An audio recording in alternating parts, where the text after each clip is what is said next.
Yes.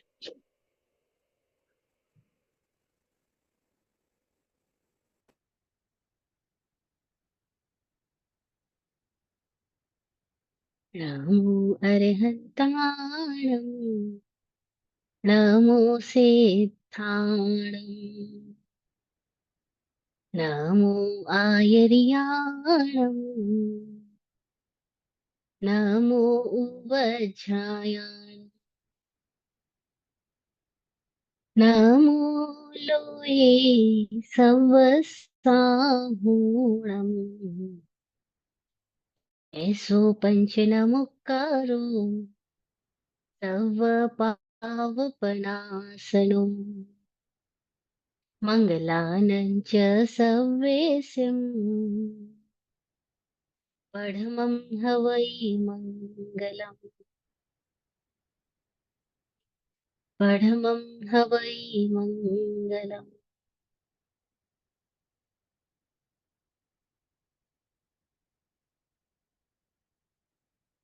भावमय सतगुरुवर वन्दन, करुँ आदर सत्कार नमन, सदा कल्याण मंगलम् दिव्य गुरु चैत्य हरताता, करूं पर उपासन चित लाय, रहे साता का जतन उपाय, रहे साता का सतत उपाय। चरम तीर्थेश समण भगवान महावीर स्वामी को भावमय वंदन नमन। चतुर्वेद तीर्थ को प्रणाम, समस्त भव्य आत्माओं की भव्यता को नमन।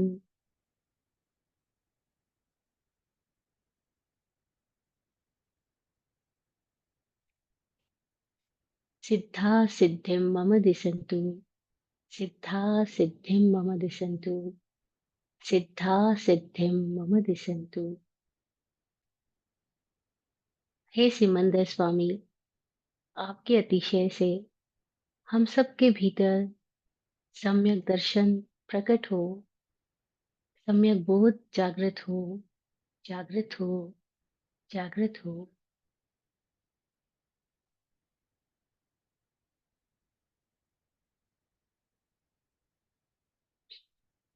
बोधि प्रदाता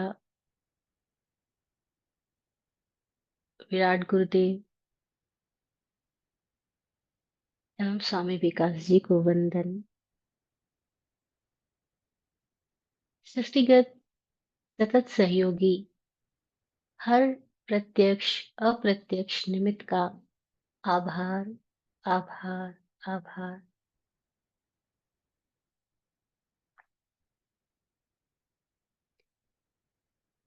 तत्वार्थाधिगम सूत्र के रचयिता वाचक उमा स्वाति जी की प्रज्ञा को प्रणाम।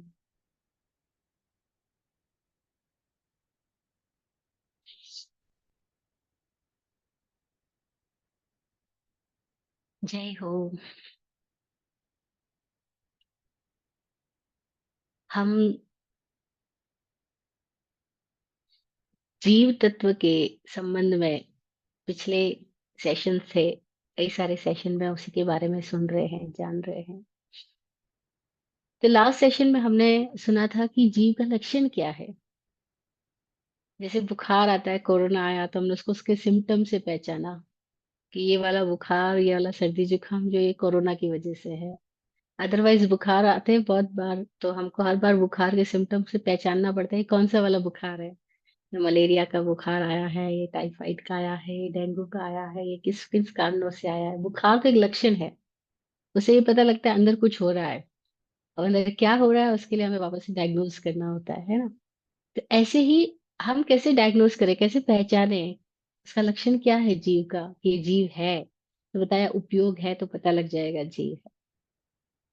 उपयोग लक्षणम, जीव का लक्षण उपयोग है। ये तत्वार्थाधिगम सूत्र के सेकंड चैप्टर का 8th सूत्र है, 8वां सूत्र है, जो कह रहा है कि जीव का लक्षण उपयोग है। उपयोग का मतलब क्या बताया? उपयोग का मतलब उसमें होश है। उसमें जानना है, उसमें महसूस करना है। ज्ञान है, दर्शन है। जानना ज्ञान है, महसूस करना दर्शन है। कौन जान सकता है? तो जड़ नहीं जान रहा है, चेतन जान सकता है। कौन महसूस कर सकता है? जड़ महसूस नहीं कर रहा है, चेतन महसूस कर रहा है। तो उपयोग जीव का लक्षण बताया। जो जान रहा है, जो महसूस कर रहा है, वो उपयोग है। अब शब्द की व्याख्या अनेक तरीके से की जाती है, जैसे उपयोग में योग और उपसर्ग जुड़ा है। उप प्लस योग इक्वल टू उपयोग। उप यानी समीप, उप यानी की ओर, उप यानी उपस्थित। योग में जो उपस्थित है, जिसकी वजह से योग हो रहा है, मन वचन और काया तीनों जुड़े हैं। जो इन तीनों की ओर है, या जो इन तीनों का योग का उपयोग कर रहा है, वह कौन है? वह जीव है। जीव ही है जो भाव रूप है। पांच भाव रूप है। उसका स्वरूप हमने जाना था कि वो भाव स्वरूप है, और वह उपयोग लक्षण वाला है। अब इस लक्षण की व्याख्या दर्शन शास्त्र में कैसे की जाती है?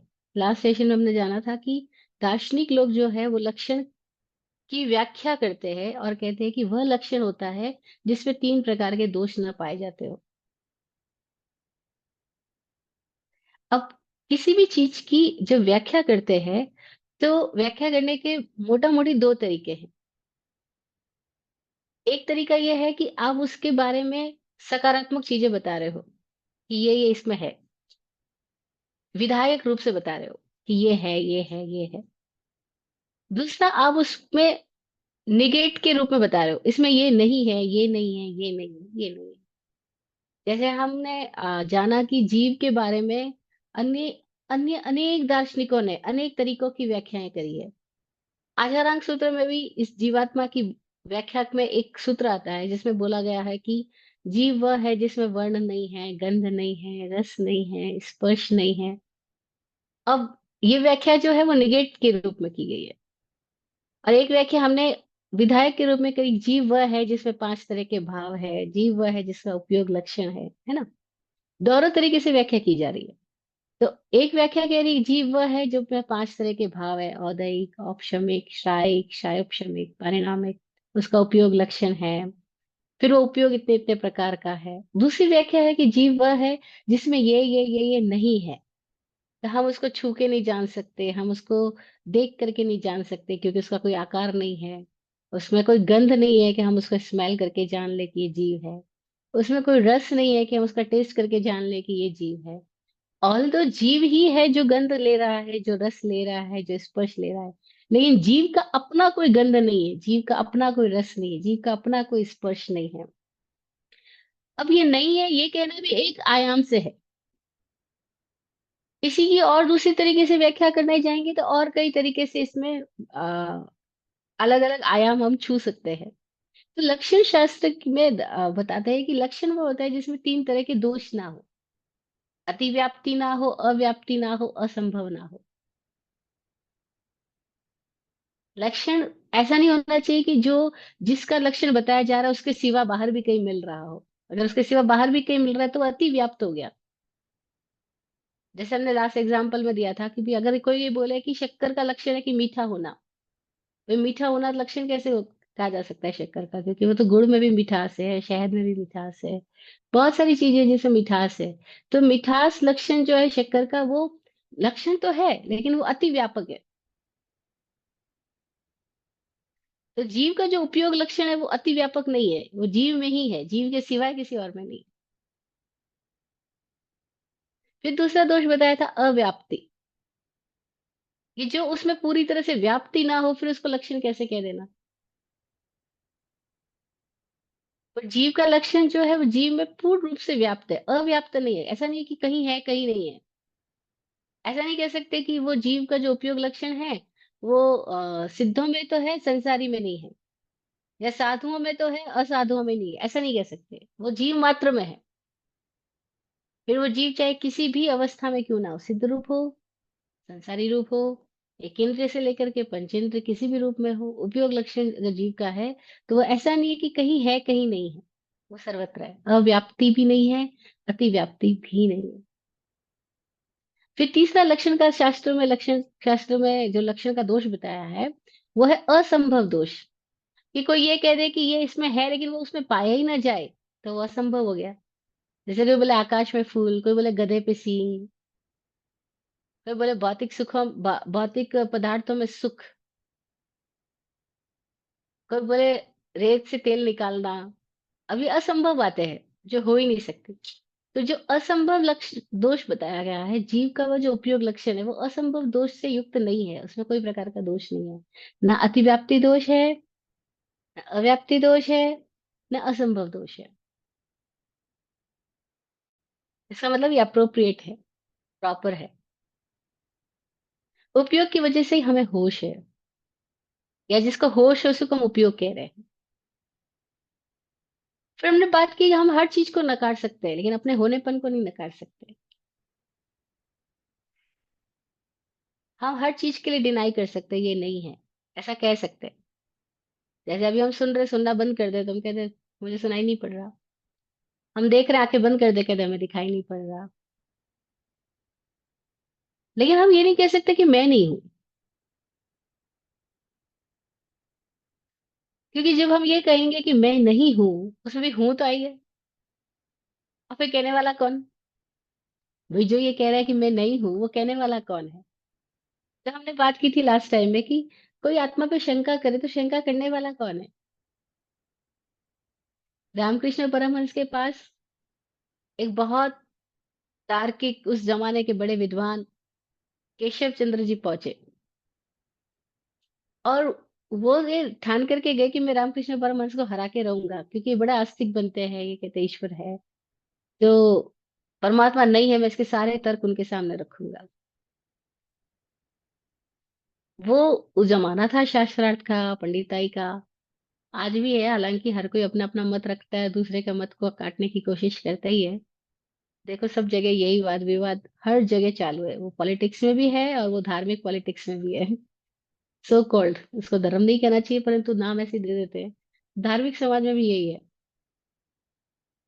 तो वो केशव चंद्र गए तो इसीलिए कि रामकृष्ण परमहंस को हरा के रहेंगे, और वो अपने सारे तर्क रखना शुरू कर दिए उन्होंने। रामकृष्ण परमहंस तो उनकी बात को सुन के एकदम ऐसे हो रहे जैसे मंत्रमुग्ध हो रहे हो। वो इतना इंटरेस्ट लेके बात सुन रहे हैं, लोग हैरान है कि ये रामकृष्ण परमहंस क्या कर रहे हैं। ये कुछ तो भी रिस्पॉन्ड करे, कुछ तो भी झगड़ा करे कि नहीं ईश्वर है, वो कुछ तो भी तर्क दे। लेकिन वो तो सुनते हैं और एकदम खुश होते हैं। और फिर जो केशव चंद्र बड़े बारी बारी तर्क देते हैं, रामकृष्ण परमहंस की तो ये स्थिति हो गई, वो उठ के खड़े होकर केशव चंद्र को गले लगा लिया। केशव चंद्र को लगा कैसा पागल आदमी, मैं इसको हराने आया हूँ और ये तो मुझे ही गले लगा रहा है, मुझे ही प्रेम कर रहा है। बोले इतने सारे तर्क आ कहाँ से सकते हैं? जरूर तुम्हारे अंदर कोई ईश्वर की प्रतिभा है जिसकी वजह से तुम ऐसी बातें निकाल पा रहे हो। ईश्वरीय प्रतिभा के बिना तो यह संभव है कि ये बुद्धि कहाँ से आ जाए, ये इतने बड़े बड़े विचार आए कहाँ से तुम्हारे अंदर? जरूर तुम्हारे अंदर कुछ तो ईश्वरीय प्रतिभा है। केशव चंद्र ने अपने भीतर से अपना सिर फोड़ लिया होगा। बोले मैं तो ये कहने के लिए आया ईश्वर नहीं है, और ये कह रहे तुम्हारे में ईश्वर नहीं होता तो इतनी बड़ी बात कर कैसे सकते थे? तुम खुद प्रमाण हो कि ईश्वर है। तो उपयोग लक्षण है, तो ये कैसे कह सकते हैं नहीं है? क्योंकि नहीं है कहने वाला भी कौन कह रहा है? जो कोई तो जान रहा है वो कह रहा है, कोई तो मौजूद है जो कह रहा है। वो जो मौजूद है वो कौन है? वो फाइव सेंसेस के तो परे कोई है जो कह रहा है। कोई तो है जो आंख के भीतर से देख रहा है, कोई तो है जो कान के भीतर से सुन रहा है, कोई तो है जो नाक के भीतर से स्मेल कर रहा है। तो वो कौन है? वो वह है जिसका लक्षण उपयोग है, वह है जो होश है, वह है जो जानना देखना जिसका गुण है। तो उपयोग लक्षण की बात करते हुए हमने कहा था कि हम इसको डिनाई नहीं कर सकते, हम इसको नहीं कह सकते कि ये नहीं है लक्षण। लक्षण है। और क्योंकि जो कहेगा नहीं है, वो भी कहने वाला कहीं मौजूद तो है, वो जान रहा है तभी तो कह रहा है नहीं हूँ। अमित जी बोले मैं घर पे नहीं हूँ, तो भाई बोल कौन रहा है जो कह रहा है कि मैं घर पे नहीं हूँ? वो वही तो है। तो ये उपयोग लक्षण की हमने बात लास्ट टाइम में की थी।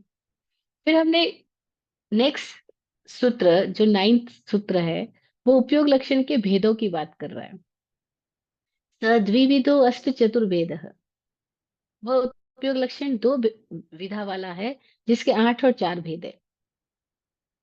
वो दो विधा क्या बताई?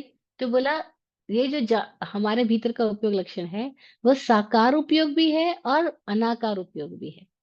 अनाकार कह दो, निराकार कह दो। अब देखो पूरी दुनिया में झंझटें हैं। ये पुराने समय में तो भारत के अंदर इतनी बड़ी दो धाराएं हो गई थी। एक धारा बोलती थी ईश्वर निराकार है, निर्गुण है, जिसमें कबीरपंथी भी मौजूद है। बहुत सारे लोग हैं गुरु नानक देव भी, सारे लोग वो कहते हैं वो निराकार है और निर्गुण है, उसकी कोई व्याख्या नहीं हो सकती, ये है वो है। एक कोई कह रहा है ईश्वर सगुण है, सारे गुण उसी में मौजूद है, अगर उसमें उसके गुणों की वजह से इस सृष्टि में सारे रंग है। तो अब वो जो सगुण कह रहे हैं, वो ईश्वर को रंग रूप सब दे रहे हैं। ईश्वर में ही सत्व गुण, रजोगुण, तमोगुण भी मान रहे हैं, ईश्वर में ही सब कर्ता शक्ति मान रहे हैं। तो कोई तो है सगुण भक्ति करने वाले, कोई है निर्गुण भक्ति करने वाले। और वो भी एक युग था जब सगुण भक्ति और निर्गुण भक्ति करने वाले भी आपस के अंदर वाद विवाद किया करते थे। ये वही लोग हैं जिनके भीतर वाकई में भक्ति नहीं हुई। अगर वाकई भक्ति होती तो विवाद कैसे हो सकता था? जैसे अगर वाकई प्रेम हो तो कोई आदमी उस प्रेम के लिए विवाद कैसे करेगा? विवाद करने का मतलब ये कि वो मौजूद नहीं है। पर ऐसे ही चल रहा था, सगुण भक्ति, निर्गुण भक्ति, साकार ईश्वर, निराकार ईश्वर, इसको लेकर के बड़ी व्याख्याएं होती थी। तो ये शब्द क्यों कहने पड़े, इसके पीछे कारण था। वरना क्या जरूरत थी उपयोग गुण को वापस से भेदों में बताने की? उपयोग लक्षण है, बात खत्म हो गई। लेकिन बात खत्म नहीं हुई, और व्याख्या करनी पड़ी, क्योंकि आदमी बड़ा मजेदार है ना, वो ना जाने कहाँ कहाँ अटक जाएगा।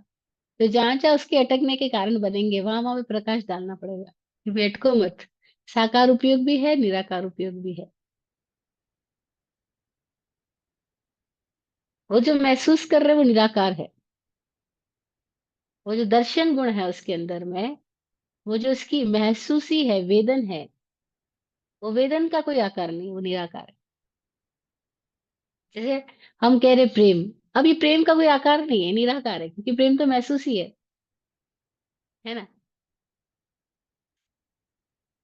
इसीलिए प्रेम कृत्य नहीं है, प्रेम कार्य नहीं है, क्रिया नहीं है।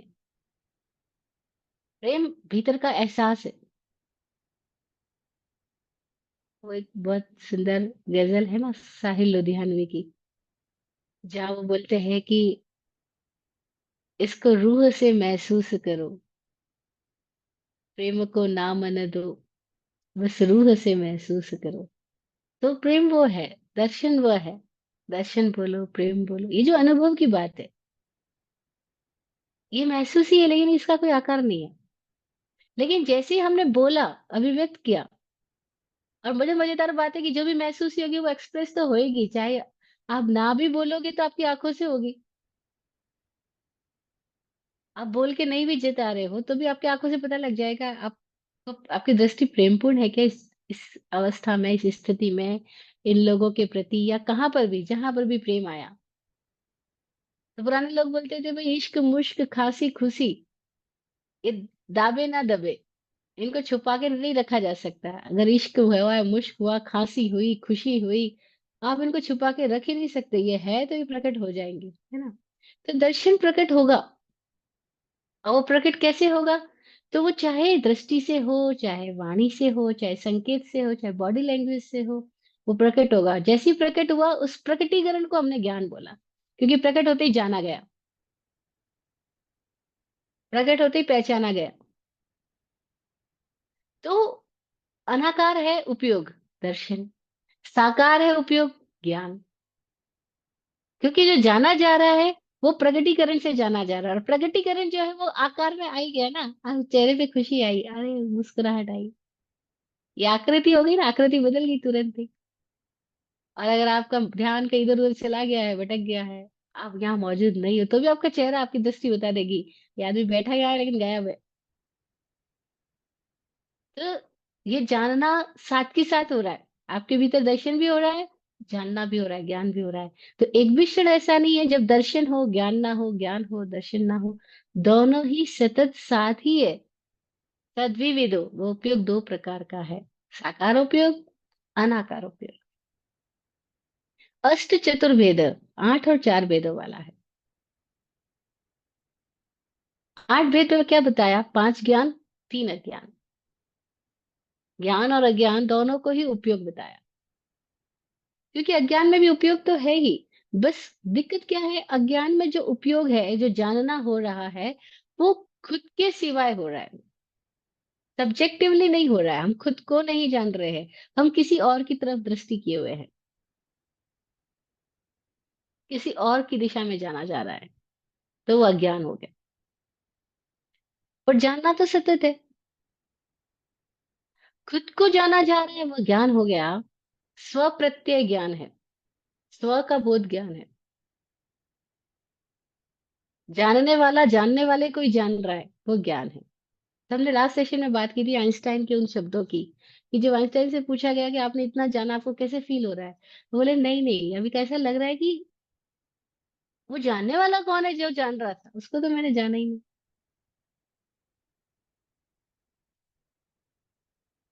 वो उस पॉइंट पर आ गए हैं जहां उनकी जिज्ञासा अपनी दिशा में मुड़ गई है।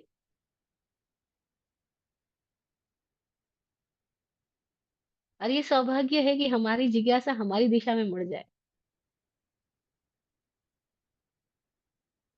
अन्यथा हमारे दुनिया भर के प्रश्न होते हैं। दुनिया भर के प्रश्न हमारे पास है। ये पेड़ में सेब कैसे लगता है? ये धरती गोल गोल कैसे घूमती है? ये मौसम कैसे बदलते हैं? ये सागर कैसे पैदा हो जाता है? ये पर्वत पहाड़ कहाँ से आए? ये वर्षा कैसे हो जाती है? दुनिया भर के प्रश्न हमारे पास, प्रश्नों का कोई अंत ही नहीं है। लेकिन खुद की तरफ, खुद की दिशा में उठा हुआ कोई प्रश्न है क्या?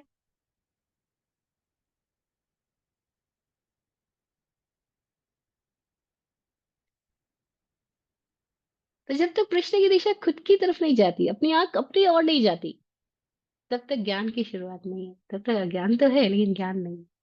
पर अज्ञान को भी उपयोग बोला, हमने ये बात की थी लास्ट सेशन में। अज्ञान भी उपयोग है, मतलब वो भी अकारण है, वो भी लक्षण है, वो भी है, मौजूद है। वो ऐसा नहीं कि वो किसी की निष्पत्ति है, किसी का परिणाम है, पैदा किया गया है, नहीं, वो मौजूद है। वो उपयोग लक्षण रूप है। ये बात हमने की।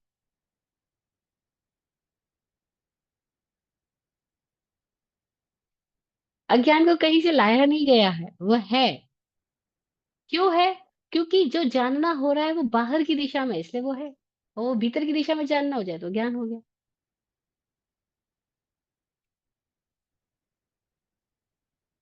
ज्ञान की विशेषता क्या है? ज्ञान मुक्त करता है। अज्ञान की विशेषता क्या है? अज्ञान भारी करता है। अज्ञान है तो विचारों का प्रवाह चलता रहेगा।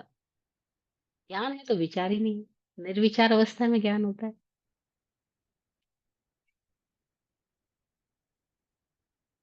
जहां महसूस ही है पूरी तरह से, जहां देखना है, वहां विचार करना नहीं होता।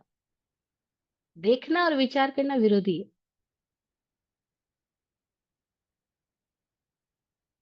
जैसे इस टाइम आप सूरज को देख रहे हो, सूर्योदय हुआ है इंडिया में। तो हम सूरज को देख रहे हैं, तो हम सूरज का विचार नहीं कर रहे, क्योंकि हम देख रहे हैं। लेकिन आप इस टाइम यूएसए में बैठे और मैं बोलूं सूरज, तो आप भीतर में कल्पना लाओगे, विचार लाओगे। क्योंकि अभी देखना नहीं हो रहा है, अभी मन के विचारों से आप देख रहे हो। तो जब विचार से देख रहे हैं, इसका मतलब क्या हो कि वो मौजूद नहीं है, प्रत्यक्ष अनुभव नहीं है।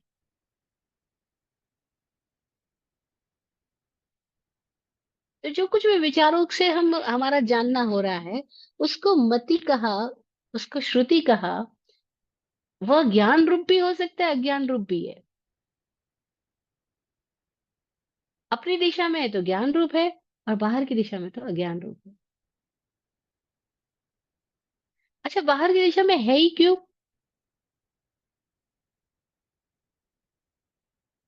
क्योंकि जन्मों जन्मों से भीतर की दिशा में जाने के लिए हमारे भीतर प्रेरणाएं, जिज्ञासाएं उठी नहीं, और जब उठी तो हमने उसको भी बाहर से फुलफिल करने की कोशिश की।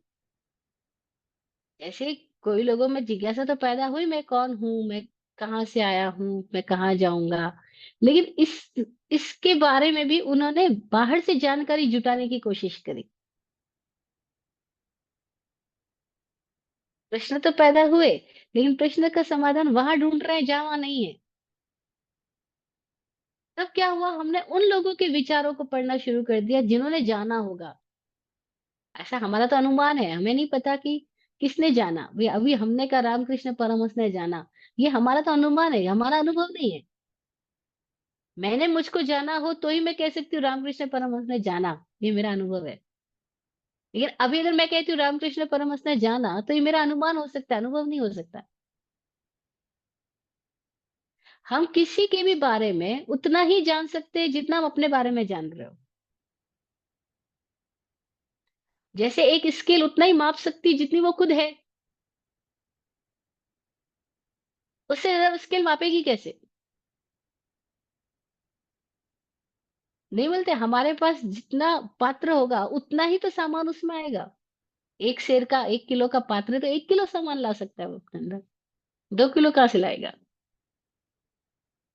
जाकी जैसी बुद्धि है वैसी दे दिखलाए, काका बुरा न मानिए वो लेन कहाँ से जाए। जब हम किसी के भी बारे में कुछ बात करेंगे, तो वो हमारे अपने उपकरणों की जितनी क्षमता है उतनी ही बात कर सकते हैं। हमने अपने आप को जाना हो तो ही हम किसी और को भी जान सकते हैं। नहीं जाना है खुद की दिशा में, तो बाहर की दिशा में हम सूचनाएं तो ले सकते हैं, अनुमान तो हो सकता है, अनुभव नहीं हो सकता। और हमें अगर ये क्लियर हो जाए कि हम अनुमानों की बातों को ही अभी अपना अनुभव की तरह साबित करने की कोशिश में लगे हुए हैं, हमारी मूर्खता कहाँ है? अगर हमें ये दिखलाई पड़ने लग जाए, तो शायद हम अज्ञान से ज्ञान की दिशा में आ जाए।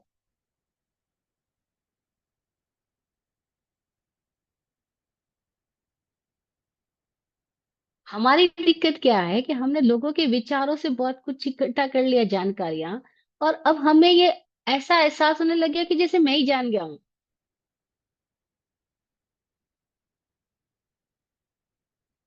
जैसे मैंने डिस्कवरी चैनल पे कोई वीडियो देखा और मुझे लगा ओ मैं तो जान गया इसके बारे में, इस जंगल के बारे में, इस खेती के बारे में, फला नदी के बारे में, क्योंकि मैंने चैनल पे उस सब के बारे में वीडियो देख लिया है। अब हैरानी की बात है, जैसे आप और मैं भी अगर कोई ऐसी जगह पे खड़े हैं और उसकी वीडियोग्राफी करने की कोशिश करें या फोटोग्राफी करें, तो हमें खुद को पता लगता है कि हम वो ले ही नहीं सकते उस वीडियो और फोटो में जो वहां है। जो है वो तो इतना वास्ट है, और जो कैप्चर किया जा रहा है वो कितना थोड़ा है। मेरा बड़ा मन करता है जब मैं इन पहाड़ों में होती हूँ, तो ऐसा मन करता है "ओ, इसकी फोटो लेकर के उनको भेजूं", है ना। कोई लोग मांग भी कर रहे होते हैं, अरे आप वहां हो तो हमें वहां की फोटो भेजो, वीडियो भेजो। लेकिन मैं खुद हैरान होती हूँ, तो क्या लिया जा सकता है, क्या भेजा जा सकता है? वो तो इतना छोटा होगा, कैसे भेजू? जब मेरी इतनी छोटी सी आंख इतना बड़ा देख रही है, उसको मैं कैप्चर भी करूंगी तो वो कितना होगा। तो अभी हमारी स्थिति क्या है कि हमने किताबों में पढ़ के सुन मान लिया, जान लिया, दो लोगों की बातों से सुन करके जान लिया, आत्मा, उद्गल, धर्मास्तिकाय, अधर्मास्तिकाय, सारी ही बड़ी बड़ी बातें, पुण्य पाप स्वर्ग नरक। और हमें ऐसा लगने लगा अभी मैं तो जानता हूँ। अब ये मिथ्या ज्ञान है।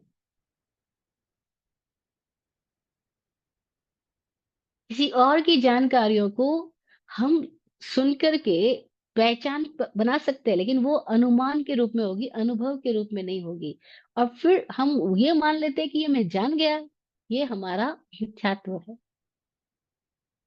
यही मिथ्या दर्शन है, क्योंकि हमने देखा नहीं, पर हमने कल्पना की आंख से समझ लिया कि मैंने देख लिया।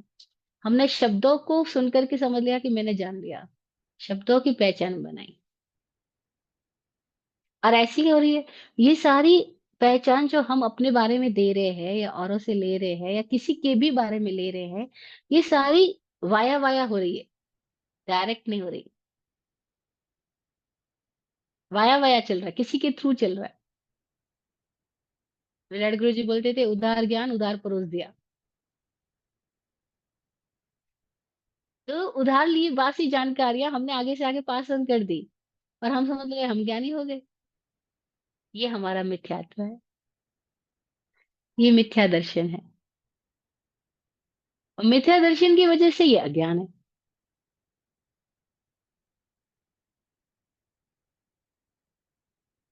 अब अपने अज्ञान का बोध हो जाए वो ज्ञान है। अब बड़ी मजेदार बात है। अपने अज्ञान का बोध हो जाए कि ये तो अज्ञान है, ये ज्ञान नहीं है, तो जो बोध कर रहा है वो बोध क्षमता ज्ञान है। जो बोध है वह ज्ञान है। और अपने अज्ञान का बोध हो जाए वह ज्ञान है। क्योंकि जैसे ही अज्ञान का बोध होगा, वैसे ही भीतर में कोई तरह का अहम नहीं बनेगा। अहम बनता अज्ञान में है, ज्ञान में अहम नहीं बनता। अहम बनने का मतलब क्या हुआ, वहां हम आइडेंटिफाई नहीं करेंगे कि मैं ये हूं। अभी तो क्या हुआ, मैंने किताबें पढ़ के जान लिया तो मैंने अपने आगे डिग्री लगा दी। I am doctor, I am physician, I am psychiatric. मैंने अपने आगे बहुत सारी डिग्रियां लगा ली और मैंने मान लिया मैं ये हूँ। और हैरानी की बात है, जो ये घोषणा कर रहा है कि मैं डॉक्टर हूँ, मैं साइकेट्रिस्ट हूँ, फिजिशियन हूँ, उनसे अगर थोड़ा सा भी शांति से पूछा जाए, वो खुद अगर इंट्रोस्पेक्ट करे कि क्या मैं अपने मन को जान सकता हूँ? क्या मैं अपने मन के लेयर्स का साक्षात्कार कर रहा हूँ? क्या जब मेरी जीवन में परिस्थिति आती है तो मैं मन का गुलाम नहीं बनता?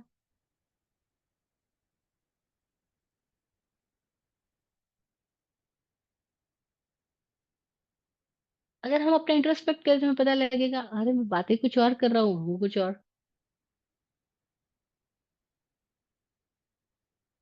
मैं जो बोल रहा हूँ वो मेरा अनुभव तो नहीं आया है, मेरा अनुमान है, वो मैंने किताबें पढ़ के जान लिया है, लेक्चर सुन के जान लिया है। तो अपने अनुमान के प्रति सजगता जो आ रही है, वो जो सजगता का क्षण है, वो जो जानकारी के प्रति जानने का जो सजगता का क्षण है, वह जानना जो है वह ज्ञान रूप है।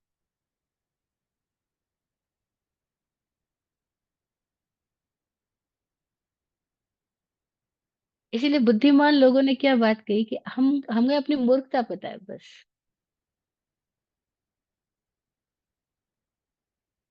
सुकरात की स्टोरी आती है कि देवी बोलती है कि सुकरात ज्ञानी है। जनता उसके पास पहुंच जाती है कि आप ज्ञानी है। सुकरात बोलते नहीं नहीं, कोई और सुकरात ज्ञानी होगा, मैं तो जानता हूँ, मेरे को अपना अज्ञान पता है। मैं अज्ञानी हूँ ये मैं जान रहा हूँ। और उसी को ज्ञानी का जिसको ये पता लग रहा है कि वो ज्ञानी है, उसी को पात्र कहा जिसको अपनी अपात्रता दिखलाई पड़ रही है।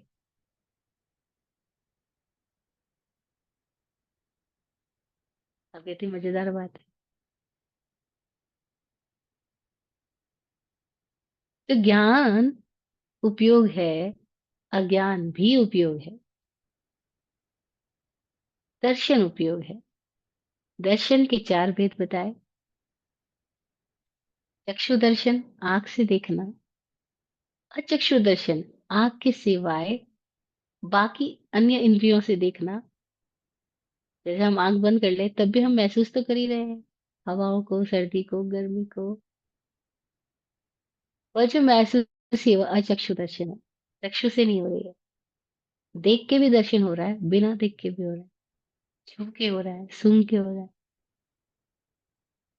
फिर अवधि दर्शन, जो इन इंद्रियों के सिवाय भी हो रहा है दर्शन। जैसे हम जब नींद में है तो चक्षु दर्शन भी नहीं हो रहा है, और चक्षु दर्शन भी नहीं, लेकिन उसके बावजूद हमारे भीतर कल्पना चल रही है, सपना चल रहा है। और सपने में हम क्या क्या देख रहे हैं, कहाँ कहाँ चले गए, वो सारा दर्शन भी हो रहा है हमको। फिर केवल दर्शन। अवधि दर्शन के और भी अर्थ है।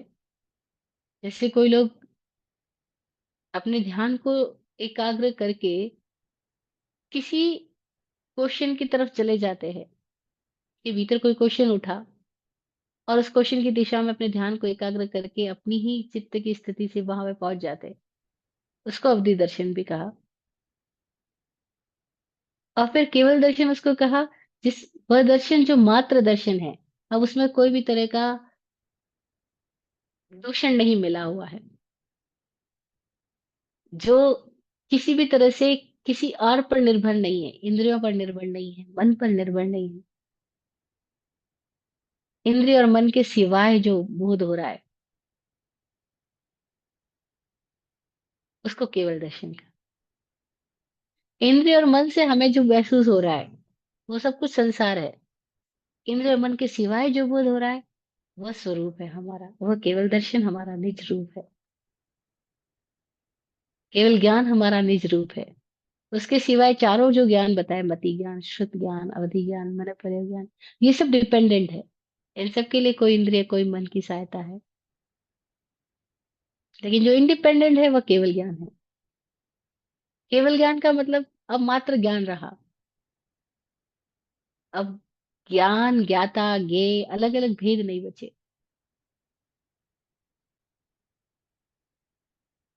तो इस तरह से इस उपयोग लक्षण के दो भेद, फिर इन दो के वापस आठ और चार भेद बताए गए। सद्विविधो अष्ट चतुर्भेद।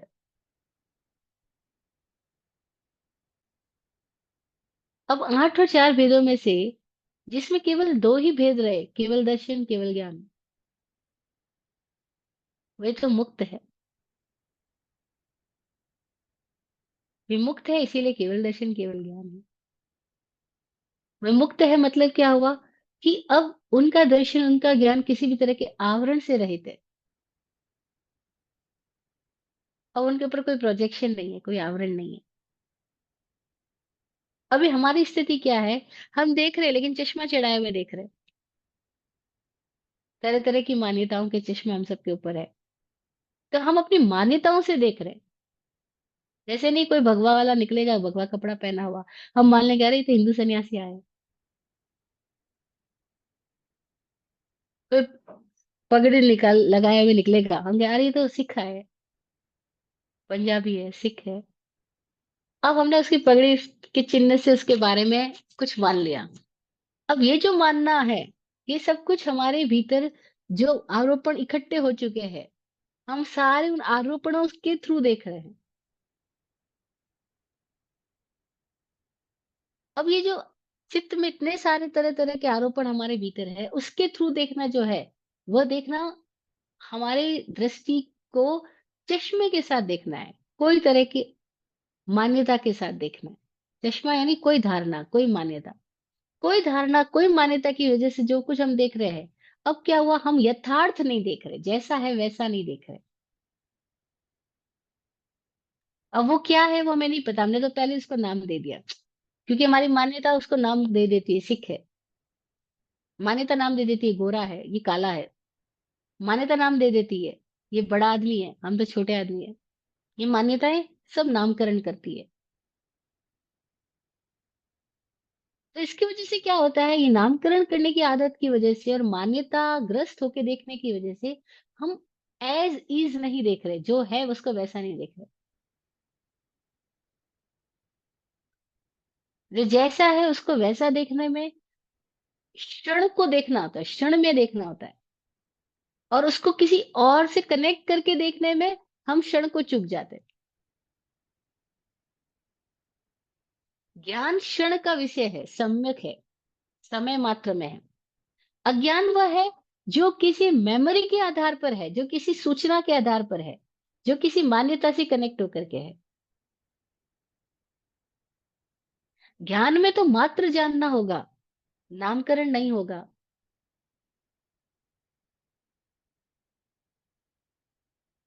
लेकिन अज्ञान में क्या होगा, मात्र जानना नहीं होता है। जानने की क्षमता तो है ही इसी क्षण में, ज्ञान किसी भी क्षण गायब नहीं होता है, ज्ञान है ही। अज्ञान क्या किसको बोला गया, कि जो ज्ञान को मलिन कर रहा है, जो ज्ञान को कुत्सित कर रहा है, जो हमारे जानने की क्षमता को लगातार हमारे भीतर में मौजूद मान्यताओं के बवंडर की कारण से, मान्यताओं के चश्मों की कारण से जो उसको रंगीन किए दे रहा है, उसको अज्ञान बोला। तो जहां ऐसा हो जाए कि हम मात्र जानने की स्थिति में हो, लेकिन इसके साथ में कुछ भी ऐड ऑन नहीं कर रहे हो। जैसे छोटा बच्चा जान रहा होता है जब, तो उसके सामने जानने के साथ शब्द नहीं होते। वो एक फूल को देख रहा है तो बस वो देख रहा है फूल को। लेकिन जैसे ही उसने अपने पापा से पूछा, पापा ये क्या है? पापा ने बोल दिया, बेटा ये सूर्यमुखी का फूल है। बस, अब नाम आते ही वो फूल की इतनी सारी स्थितियों से, अब वो एकदम छोटी सी स्थिति में आ जाएगा, सूर्यमुखी का फूल। और वो जब दोबारा कभी फूल को देखेगा तो वो फूल को नहीं देखेगा, उसके दिमाग में प्रति आ गया, ये सूर्यमुखी का फूल है। बस अब वो फूल को देख ही नहीं रहा है, उसके दिमाग में हल्के से देखने के साथ ही एक आकृति आ गई है, एक नामकरण आ गया है, एक आकार आ गया है, एक फ्रेम आ गया है। जहां हम फ्रेम बना लेते हैं, वहीं हम फिर से चूक जाते हैं। क्योंकि जानना तो क्षण हो रहा है, क्षण क्षण हो रहा है। और फ्रेम बनाने के साथ ही क्या हो गया, जिस क्षण फ्रेम बना लिया उसके बाद में हम उस फ्रेम से ही मुलाकात कर रहे होते हैं। और इस तरह से हम क्षण से चूकते जाते हैं। जब महावीर कह रहे हैं ये साधु है लेकिन ये नरक में जा रहा है, तो महावीर कह रहे हैं वो साधु के वेश में है, क्रिया कर रहा है, तपस्या कर रहा है, लेकिन तो नरकगामी हो रहा है, साधु नहीं है। तो क्षण की बात कर रहे हैं। लेकिन अगले ही क्षण वो कह रहे हैं कि अरे ये तो साधु है, और इसकी भावधारा बदल गई है, अब ये मुक्त हो रहा है। अब क्षण बदल गया है। पर हम लोगों की अभी तक भी सारी आदतें ऐसी है कि हम हर चीज को हमारे दिमाग में जो फ्रेम बना लेते हैं, फिर हम उस फ्रेम के अकॉर्डिंग ही देखते हैं। ये देखते ही नहीं है, हमारे फ्रेम ही फ्रेम को देख रहे होते हैं, बस फ्रेम ही फ्रेम को बनाते जा रहे होते हैं। ये अज्ञान है हमारा। हमें अपने अज्ञान की प्रक्रिया के प्रति बोध आ जाए तो हम ज्ञान पूर्ण हो गए, क्योंकि ज्ञान तो स्वभाव ही है, मुक्त तो स्वभाव ही है। लेकिन इस धारा को हम कैसे अज्ञान में तब्दील किए दे रहे हैं, ये कारण समझ में आ जाए। क्योंकि जानना क्षण क्षण है, लेकिन हम क्षण से चूक जाते हैं। हम किसी एकाध क्षण की पकड़ के साथ खुद को रोक लेते हैं। खुद के हर क्षण जानने की गति यात्रा को हम ही अपनी मान्यताओं की वजह से बाधित कर देते हैं, क्योंकि हमारे दिमाग ने मान्यता बना ली, फ्रेम फिट कर लिया। अब ये फ्रेम फिट करने से क्या हो जाता है, हम आलसी हो जाते हैं। अब हमें इस क्षण और जानने की जरूरत नहीं, क्योंकि हमने तो मान ही लिया ये ऐसा है। ये आलस आ गया। और आलस में मजा है। चूक आलस में क्या मजा है कि हमें जागने की जरूरत नहीं ना, बस हमने मान लिया, खत्म हो गई बात। हमने पाठ रट लिया, सत्यमेव जयते, पाठ रट लिया। गुरु द्रोण पूछ रहे पाठ याद हो गया, सब कहते हैं हाँ याद हो गया, सत्यमेव जयते। युधिष्ठिर बोलता है नहीं याद हुआ। अरे इतनी सरल सी बात, दो शब्द याद नहीं हुए तुमको? गुरु ने डांट पिलाई, बोले नहीं याद हुए। क्योंकि ये याद करने की बात थोड़ी है, तो जीवन में उतारने की बात है। और जब जीवन में स्थितियां आती है तब हम कहाँ सत्य की बात पे रहते हैं। ऐसा हम अपने अपनी सुविधाओं को पकड़ लेते हैं, झूठ का सहारा ले लेते हैं। अब जो बात युधिष्ठिर देख पा रहा है, उसका पढ़ाने वाला शिक्षक गुरु द्रोण भी नहीं देख पा रहा है। तो युधिष्ठिर क्यों देख पा रहा है? क्योंकि वो जीवंत होकर के जान रहा है। और बाकी लोग क्यों नहीं देख पा रहे? क्योंकि वो पाठ के रटने को ही ज्ञान मान रहे हैं। तो हम सबकी स्थिति क्या है कि हमने जो पाठ रट लिए हैं, हमने उसी को अपना ज्ञान मान लिया और वहीं पे हम अटक के रह गए। हमने लाइवली जीवंतता के साथ अपने आप को नहीं जान रहे। और जीवंतता में मजा है कि वह आलस नहीं हो सकता, वहां तो क्षण क्षण होएगा। तो जो क्षण क्षण होश की धारा है, वह उपयोग लक्षण है, वह ज्ञान रूप है, दर्शन रूप है, निराकार है। पर साकार भी है, साथ के साथ साइमल्टेनियसली निराकार भी है, साइमल्टेनियसली साकार भी है। भेद नहीं है दोनों के बीच में कि पहले निराकार हुआ फिर साकार हुआ, कि पहले साकार हुआ कि फिर निराकार हुआ। दोनों साथ के साथ है।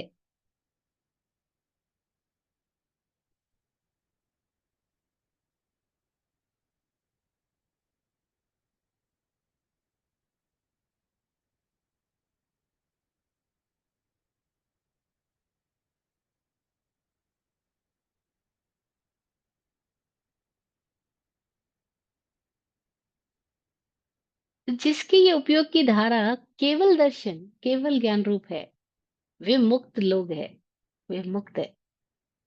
पर जिनकी ये उपयोग की धारा केवल दर्शन, केवल ज्ञान रूप ना होकर के बहुत सारे चीजों का मिश्रण हो गई है, डिपेंडेंट हो गई है, जो आलसी है। अभी आलसी होने में मजा क्या है कि हमें कुछ जानने के लिए जागृत रहने की जरूरत नहीं है, फिर जो रट लिया उसी को चलाए जाओ। जैसे आज का सारा एजुकेशन सिस्टम क्या है कि पहले अंदर डाल दो फिर वॉमिट कर दो, पहले खा लो सब फटाफट फटाफट, सारे विचारों को अंदर ले जाओ, सारी किताबों को दिमाग में भरो, और फिर एग्जाम में जाके दिमाग में जो भरा उसकी उल्टी करके आ जाओ। तो इसमें लाइवलीनेस कहाँ हुई? तो जहां भी लाइवलीनेस नहीं है वहां पे क्या हो गया, हम आलसी हो गए। हमने रटने को ज्ञान मान लिया, बस यही गड़बड़ी हो गई, इसको मति अज्ञान बोला।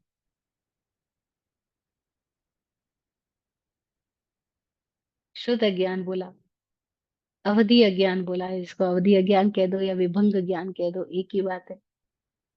जब हम टुकड़ों टुकड़ों में जान रहे हैं, टुकड़ों टुकड़ों की जानकारियों को हमने इकट्ठा करके ये मान्यता बना ली कि मैं जान गया, बस चूक गए। ये जो आलस है इसी को शास्त्र की भाषा में प्रमाद बोला। तो जब तक प्रमाद है तब तक क्या हुआ कि हमारा लगातार गोल गोल ही घूमना रहेगा। हम इस गोल गोल घूमने से मुक्त नहीं हो रहे हैं। तो अगला सूत्र क्या बोल रहा है? 8, 9 और 10वां सूत्र।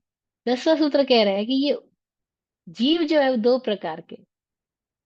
पहले जीव का स्वरूप भाव 5 बताया, जीव का लक्षण उपयोग बताया, लक्षण के भेद बताए, और अब ये 10वां सूत्र कह रहा है कि दो प्रकार के जीव है, संसारिणो मुक्ताश्च। संसारी है और मुक्त है। इस आधार पे भेद हुआ कि जिनका दर्शन, जिनका ज्ञान केवल हो गया वो तो मुक्त है, पर जिनका दर्शन, जिनका ज्ञान अभी केवल नहीं है, बटा बटा है, टुकड़ों टुकड़ों में है, अखंड धारा नहीं है, होश की अखंड धारा में जो है वो मुक्त है। जो होश की अखंड धारा में नहीं है, जिनकी बत्ती लगबुझ हो रही है अभी, अब वो क्या कर रहे हैं? वो अपने ही भीतर अंधेरे और उजाले में झगड़े में फंसे हुए हैं, द्वंद में है। और तब वे संसारी है। संसारी का मतलब क्या हुआ? वे संसरण करते रहेंगे, अभी घूमते रहेंगे, अभी परिवर्तन करते रहेंगे। अभी उनकी जो खंड खंड धारा है वो लगातार बदलती रहेगी।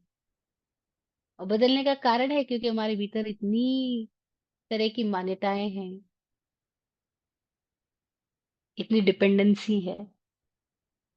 तो संसारी और मुक्ताश्य दो तरह के जीव बताए, संसारी और मुक्त। संसारी शब्द क्यों दिया?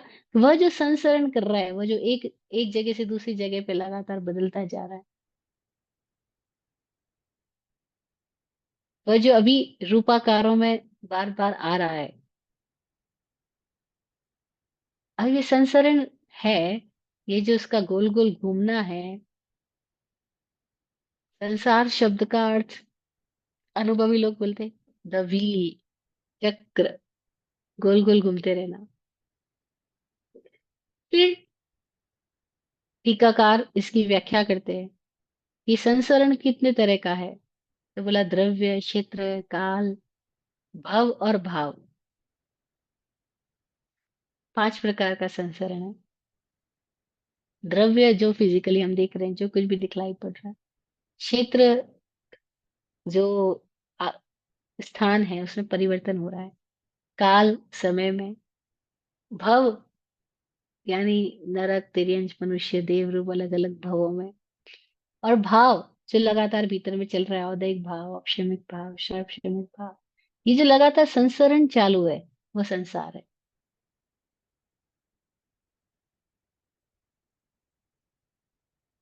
और सबका कारण क्या है? क्यों संसरण चालू है? अज्ञान। अज्ञान का शब्द कैसे दिया? तो उन्होंने शब्द दिया राग। राग है तब तक अज्ञान है। राग बोला या मोह बोलो, एक ही बात है। उत्तराधर्म सूत्र बोलता है, रागो ये दोषो व्यकम बीयम, कम्मम च मोह पवम वयंती, मोहो च जाई मरणस्य मूलम, दुखम च जाई मरणम वयंती। राग व दोष वित्त है, जिसकी वजह से सारे कर्म श्रृंखला जन्म लेती है। राग का मतलब क्या? रंग चढ़ा लिया। और रंग चढ़ाने का मतलब क्या हुआ? प्रभावित हो गए, चित्त में कोई इंप्रेशन हमने इकट्ठे कर लिए। फिर अपने ही चित्त में हमने जो जो इंप्रेशन इकट्ठे किए हैं, हम अपने ही उन इंप्रेशंस के साथ ही झगड़ा फसाद करते रहते हैं, बातचीत करते रहते हैं, प्यार या घृणा करते रहते हैं। हमारा प्यार, हमारी घृणा, हमारा सम्मान, हमारा अपमान, सब कुछ क्या है? अगर हम थोड़ा सा जागरूक होकर उनके प्रति देखना शुरू करें, तो हमें पता लगेगा वो हमारे माइंड में ही है सब कुछ। और माइंड के अंदर जो इंप्रेशंस हमने इकट्ठे किए, उस इंप्रेशंस को लेकर के हम किसी को सम्मान दे रहे हैं, किसी को अपमान कर रहे हैं। हम कह रहे हैं तुमसे दिल लग गया, ये क्या हुआ? हमारा माइंड में इंप्रेशंस कुछ इकट्ठे कर लिए। फिर हमने कहा हमारा दिल टूट गया, ये क्या हुआ? वो जो इंप्रेशंस हमने बनाए थे, वो इंप्रेशंस गड़बड़ हो गए, तो दिल टूट गया। अगर हमें ये थोड़ा सा निष्पक्ष होकर देखना आ जाए कि कैसे हमारे भीतर माइंड गेमिंग चल रहा है, कैसे ये इंप्रेशंस की वजह से सब कुछ हमारे भीतर ही पैदा होता जाता है। और तब हम किसी को अच्छा, किसी को बुरा, किसी को अपना, किसी को पराया, किसी को नेता, किसी को जनता, सब अलग अलग नाम दिए जाते हैं। ये कहाँ इंप्रेशन है? हमारे भीतर इंप्रेशन इकट्ठे करते हैं हम। और इकट्ठे क्यों करते हैं? क्योंकि हम क्षण को नहीं जानना चाहते। हमने जो एक बार जान लिया, हम उसकी पकड़ बना करके बैठे रहना चाहते हैं। क्षण क्षण जानने के लिए क्षण क्षण जागरूक रहने की बात होती है। पर क्षण क्षण जागरूक कौन रहे? हमें बेहोशी अच्छी लगती है। जब जैसे हमने बेहोशी का चुनाव किया, वैसे हमने अपनी जिम्मेदारी लेनी बंद कर दी। वैसे हमने जो कुछ ये जान लिया है, उसको हम मान्यता बना करके ठहर जाना मजाक लगता है। और यानी ये नहीं पता, जो ठहर गया वो सड़ गया। और फिर हमारा दिलो दिमाग सड़ गया, फिर जिंदगी सड़ जाती है। और सड़ी हुई जिंदगी लोग ढोते हैं, जीते कहाँ हैं? और फिर सड़ी हुई जिंदगी को ढोते धोते कहते हैं यार जिंदगी में मजा क्या है? मजा क्यों नहीं है? क्योंकि वो क्षण क्षण जी नहीं रहे, तो मजा कहाँ से होगा? जीवन तो क्षण क्षण है, पर वो तो अपनी ही किसी मान्यताओं की मूर्छा में बैठे हैं, तो उनको जीवन क्षण क्षण तो महसूस ही नहीं हो रहा है। तो वो कहते हैं मजा ही कहाँ है जिंदगी में। और फिर वो खुद को ब्लेम करते हैं, औरों को ब्लेम करते हैं, और ये ब्लेम गेम पूरी जिंदगी चालू रहता है। और नहीं तो फिर अपने शरीर को ब्लेम करेंगे। नींद में से उठते ही कितने लोग हैं बोलते हैं, अरे कमर दुख रही है, अरे माथा दुख रहा है, अरे पैर दुख रहे हैं, अरे नींद बहुत खराब आई। वो ब्लेम गेम चालू है, अभी दूसरे को नहीं कर रहा, अभी खुद को कर रहे हैं ना। ये थोड़ी देर के बाद में बोलेंगे अरे नौकरानी अभी तक नहीं आई, अब उसके ऊपर ब्लेम। फिर वो आ गई तो कहेंगे तू काम ढंग से नहीं करती है, बहुत पानी गिरा रही है, बहुत ये कर रही है, फिर ब्लेम। और हम इतने बेहोश है, हमें पता ही नहीं हम कर क्या रहे। पूरी जिंदगी ऐसे ही चालू रहता है, कभी खुद को कभी दूसरे को। और इस तरह से हमारी होश की धारा अपनी दिशा में कभी जागरूक होते ही नहीं हम। तो हम उपयोगो लक्षणम को समझे कि उपयोग लक्षण है जीव का, और वह सतत है। और सतत उसके प्रति हम जागरूक रहें, अपने होश की धारा को, वो जो अखंड धारा हमारे भीतर बह रही है, हम ही हैं, हम उसमें ही उपस्थित हो जाएं, बस तो उपयोग हुआ। हम उपस्थित नहीं है तो उपयोग नहीं हो रहा, बस। तो उपयोग का उपयोग रहे, अपने होश के प्रति होश रहे, तो हम स्वभाव में रहेंगे। जो स्वभाव में है वह मुक्त है, जो स्वभाव में नहीं है वह संसारिणो, संसारी है। तो ये 10वां सूत्र बोल रहा है जीव दो प्रकार के हैं, संसारिणो मुक्ताश्च। एक वे जो अपने स्वभाव में आ गए, वे तो मुक्त है। एक वे जो अपने स्वभाव में नहीं है, लगातार टूटी टूटी जिंदगी जी रहे हैं, टुकड़े टुकड़े में, भंग भंग है, खंड खंड है, जिनकी होश की धारा खंड नहीं हुई, जो प्रमादी है, मूर्छित है, वो संसारी है। और वो संसारी क्यों है? क्योंकि उनको आदत ही पड़ गई इंप्रेशंस में रहने की। और जो इन इंप्रेशंस के प्रति जाग गया, अपने ही भीतर इकट्ठे हो रहे चित्त के हर इंप्रेशन के प्रति होश में आ गया, उसके ऊपर इंप्रेशन बनते ही नहीं है। तो इंप्रेशन नहीं बनना यानी राग नहीं रहना, और राग नहीं हुआ तो मुक्त हुआ। तो हम समझे कि हमारा ही स्वभाव है संसारी और मुक्त। हम क्या है, क्या हो सकते हैं, हम ही सोचे अपने आप के प्रति। अपने खुद में जो स्थित हो गया, स्वरूप के प्रति जो जागृत हुआ, वो मुक्त हो रहा है। जो जागृत नहीं हुआ, वो अभी बार बार उसी चक्रव्यूह में चक्कर लगाता जा रहा है। तो हमारे ये चक्कर लगाने की आदत के प्रति हम सावधान हो जाए, बस ये सावधानता हमें मुक्त करती जाएगी। आज इतना ही। फिर जीव के और भी अपेक्षाओं से जो भेद है, वो अगले सूत्रों में हम फिर अगले सेशन में बात करेंगे। कोई प्रश्न, कोई जिज्ञासा है तो आमंत्रित है। सबके लिए दुआ पड़ती हूँ। आप फूलो फलो, हो जिंदगी मखमल मुलायम। आप फूलो फलो, हो जिंदगी मखमल मुलायम। आपकी हर खुशी पे है हमारी जान सदके। दुआ करते हैं चुपचाप दिल की थाप से हम। दुआ करते हैं चुपचाप दिल की थाप से हम। रहे जाते नवाजे हर घड़ी अरमान सबके। अमन और चैन से गुजरे आपका वक्त सारा। अमन और चैन से गुजरे आपका वक्त सारा। रुख पे खिलती रहे यूं रूह की मुस्कान खुल के। रुख पे खिलती रहे यूं रूह की मुस्कान खुल के। जय हो, जय हो, जय हो। सबका कल्याण हो।